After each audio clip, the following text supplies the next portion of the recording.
Sabbath greetings to everyone. Sorry for moving the camera around there a little bit, just trying to get a somewhat of a balanced screen here, trying to get in the middle of the screen here. But Sabbath greetings. I hope you have had a wonderful week. It's been a great week here in Sussex. We're working on I'm trying to get a jump start on all of the end of the year things that need to be done. I'm trying to plan for 2018, and I've gotten a number of the contracts in already and still working on a couple of them, but we're getting there, and that is kind of a big job because we want to make sure we have a place to meet. All the congregations have a place to meet in 2018. So we're making progress there. We are going to have some challenges ahead of us probably about mid-year 2018. Some of the venues we're having some issues with. I've mentioned about that in the past, but we know that God will provide for us, and He's taken care of us tremendously around the area. We have not been left without decent and nice, overall very nice places to meet for services, and situations where we can actually afford it and it makes financial sense. So I appreciate your prayers in that regard, but we are making some good progress, and for now it looks like we're going to be in good shape for the holy days and for all of our various congregations around the area. I might mention I've got a quiet spot here in the day, so I'm doing this well before the Sabbath, but I might mention today, I believe this is the first day that I can actually say for certain that I saw some snowflakes falling. Now, they were very small and it didn't go on very long, but it is cold here. It is cold, and cold enough to produce a little bit of snow. It's overcast, and we are definitely living in Wisconsin. So at any rate, I'm not discouraged by that one bit. I'm not going to be discouraged by that. But it is cold, but it's been a great week here. I hope it's been a good week for you. I hope it's been a profitable week. It's been a lot in the news lately. I'm just kind of perusing the headlines here for the day, and it seems like you cannot go a single day anymore without seeing headlines describing the downfall of these actors and producers and Hollywood elites and all these people that have all of this seemingly all this power and all this notoriety and this fame, and they're falling hard, and a lot of them are falling. We've got a new one today. This revelation just came out recently about Louis C.K.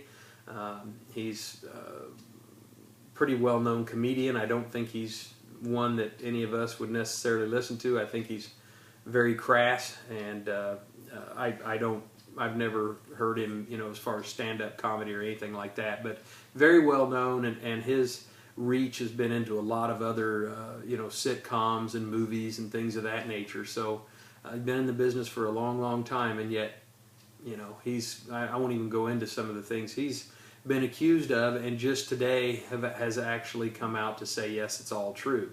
So, you've got Kevin Spacey, Louis C.K., you've got Weinstein, and just on and on and on it goes, all the way down through. Well, I thought it was interesting. Last Sabbath greetings, we spent a little bit of time in Proverbs, I believe it was Proverbs 4, because, if we go through a proverb a day, we were at November 4th. Well, this Sabbath will be November 11th, and look at what Proverbs 11 has to say here. We'll cover a little bit of this. I won't go through the whole proverb, but it says, dishonest scales are an abomination to the Lord, but a just weight is His delight. So honesty is discussed right here. Honesty in your business dealings, honesty in everything you do. And then verse 2 says, when pride comes, then comes shame, but with the humble is wisdom. So you got a lot of these Hollywood elites are just filled with pride and vanity, and they use their power and their fame to harass and assault and to basically just they just do these horrendous things, all because of this so-called fame and notoriety that they have. In verse 3 it says, the integrity of the upright will guide them. Integrity, honesty, integrity. We're not seeing much of that in the world today. We're certainly not seeing it much in the ones that the world tends to put on a pedestal. Those that are in high-profile places like Hollywood and movies and TV and comedians and all these people. And yet you don't see honesty, you don't see integrity. And so what does the proverb say? What does it say? It just confirms what we're seeing in the news today. It says here, the second part of verse 3, but the perversity of the unfaithful will destroy them. The perversity of the unfaithful will destroy them. And you know the news, you know what's going on in a lot of these different news items and how these things are coming out. This is exactly what we see happening. The perversity of the unfaithful will destroy them.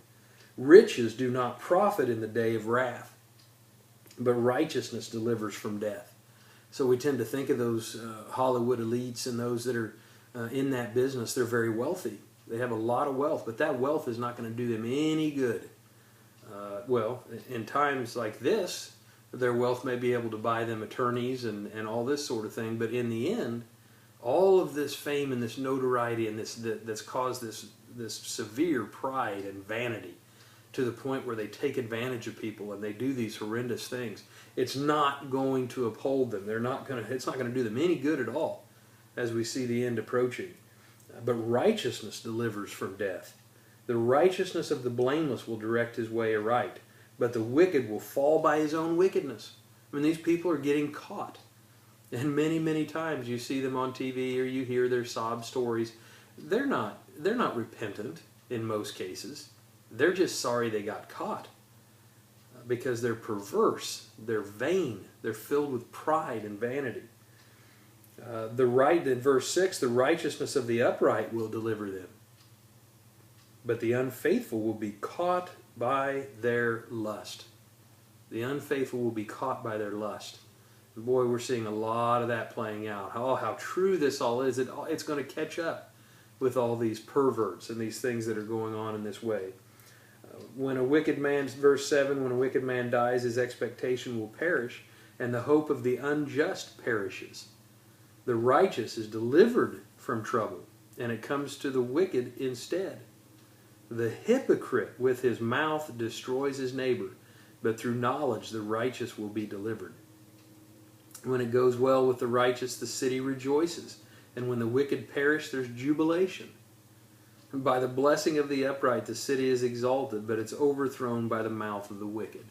So again, Proverbs is so good about these comparisons between the righteous and the wicked, and those who are driven by dishonesty, by perversion, by unfaithfulness.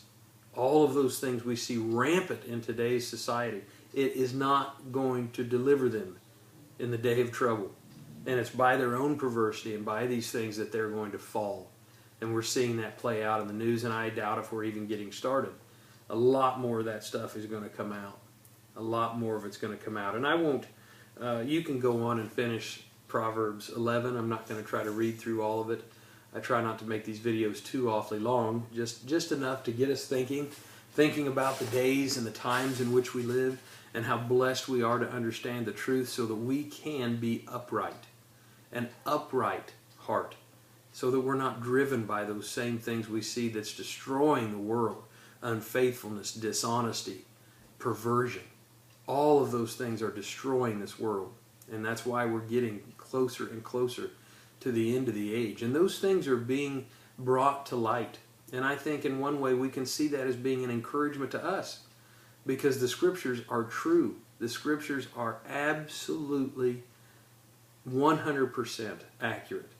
And so when we see these things, we can compare those things, and in one way we can understand that God is making it abundantly clear that His Scripture cannot be broken. That these things that He writes about, we're going to see those examples playing out in the news, and we're going to see them lead us right into the greatest time of trouble that this nation and this world as a whole has ever seen. And so, brethren, let's be upright. Have a wonderful, fantastic, and profitable Sabbath. I hope you have a very restful and a wonderful Sabbath. Take care, my friends. I love you. Have a fantastic Sabbath, and we'll talk to y'all again real soon. And by the way, we'll see all the brethren, what I so lovingly refer to as the Appleton gang. Looking forward to seeing you tomorrow. The rest of you, we'll see you in the weeks ahead. Love you all. Take care, and we'll talk again real soon.